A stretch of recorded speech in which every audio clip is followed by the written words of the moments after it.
अस्सलाम वालेकुम दोस्तों, मां आहियां अव्हांजो पंहिंजो ज़ुल्फ़कार बुर्दी। असांजो इंतहाई प्यारो दोस्त आहे, सिंध जो तमामु बहितरीनु शाइर तख़लीकार मोहतरम असदुल्ला उनड़ साहब। उनजो पंहिंजो यूट्यूब चैनल आहे असदुल्ला उनड़, जंहिं तां तमामु बहितरीनु क़िस्म जी म्यूज़िक ऐं बाअसद उनड़ जी शाइरी जेका हिंद ऐं सिंध जे फ़नकारनि ॻाई आहे उहा तव्हांखे ॿुधण जे लाइ मिलंदी।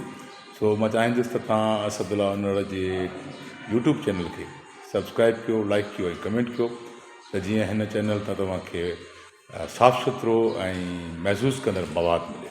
सो असदुल्ला उनड़ जे यूट्यूब चैनल खे सब्सक्राइब कयो, लाइक कयो ऐं कमेंट कयो। वक़्तु कोन लॻंदो, हिकिड़े सेकंड जी कहाणी आहे। इन सां असांजे हिकिड़े नौजवान जी, हिकिड़े तख़लीकार जी सपोर्ट थी पवंदी ऐं उनखे ॾाढो हौसलो मिलंदो त असांजे सिंधी माण्हुनि पंहिंजे हिकु तख़लीकार खे उनजी शाइरी जे एवज़ सां उनखे वॾी सपोर्ट कई। सो असदुल्ला उनड़ जे यूट्यूब चैनल खे सब्सक्राइब कयो, लाइक कयो ऐं कमेंट कयो। Thank U.